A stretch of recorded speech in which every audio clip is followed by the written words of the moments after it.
প্রিয় শিক্ষার্থীরা, এই টাইপের প্রশ্নগুলো সাধারণত স্কুলগুলোর পরীক্ষার মধ্যে আসে এবং এটা অষ্টম শ্রেণীর হলিক্রস স্কুলের সামনে দ্বিতীয় অন্তের জন্য এই কন্টেন্টগুলো দেওয়া হচ্ছে এবং এই টাইপের প্রশ্ন যাতে তুমি পরীক্ষা আসলে সহজে পারো তার জন্য এই ভিডিও টিউটোরিয়ালগুলো, এবং অন্যান্য স্কুলের স্টুডেন্টসদের জন্যও কিন্তু সেম কথা প্রযোজ্য, সবার জন্য এই কন্টেন্টগুলো প্রয়োজন। তো এখানে দুইটা কোয়েশ্চেন আমি দিয়েছি, একটা কোয়েশ্চেন আমি করে দিব আর একটা কোয়েশ্চেন তোমাকে বাড়ির কাছে দিব, সেটা তুমি এই ভিডিওর কমেন্ট বক্সেই জমা দিবে। তাহলে তোমার অঙ্কটা সঠিক হয়েছে কিনা সেটা যদি আমি যাচাই করে দিতে পারি, তোমার প্রিপারেশনটা কমপ্লিট হয়ে যাবে। তো 6 নম্বর কোয়েশ্চেনটাই আমি এখানে করে দিই, নিচেরটা আগে করি।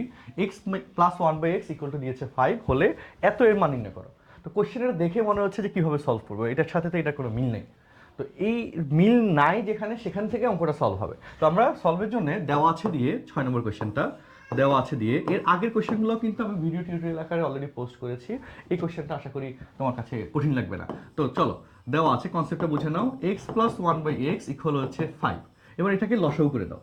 লসাগু করে দিলে, এক্স লসাগু করে দিলে যে কীভাবে বুঝবো লসাগু হবে, এটার অ্যান্সার হচ্ছে লসাগু ছাড়া তুমি যদি এখানে স্কোয়ারের সূত্র করো, দেখো এখানে কোনো কিছু মিলে না আসলে।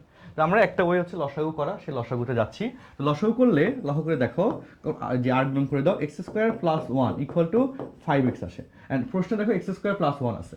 এই জিনিসটা এইরকম অ্যাডভান্স দুই একটা লাইন চিন্তা করার মাধ্যমে বুঝে গেলাম যে লসাগু করা উচিত। এবার লসাগু করার পরে প্রদত্ত রাশি লিখি। দেখো প্রদত্ত রাশি, লসাগু করার পরে লিখলাম প্রদত্ত রাশি। প্রদত্ত রাশিতে কি আছে?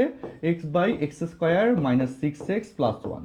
ওকে, তাহলে এখানে এই এক্স এখানে আমি একটু সাজাই লিখি, X square plus 1 minus 6x।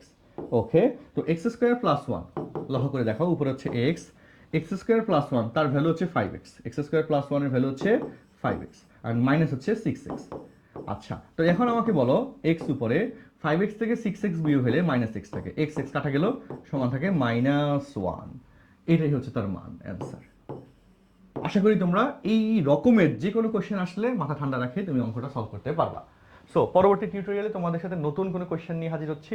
এই ভিডিওর কমেন্ট বক্সে কোয়েশ্চেন নাম্বার 5-এর সলভটা তুমি খাতায় করে কমেন্ট বক্সে দিয়ে দাও এবং আমি সেটা চেক করে দিব। সো গণিতের যে কোনো সমস্যা তুমি আমাদের পেজে জানাও অথবা আমাদের গ্রুপে পোস্ট করো, মূলত কোয়েশ্চেনটা ছবি তুলে গ্রুপে পোস্ট করো, আমি সেটা থেকে সলভ করে দিব। দেখা হচ্ছে পরের ভিডিওতে। আল্লাহ হাফেজ, আসসালামু আলাইকুম।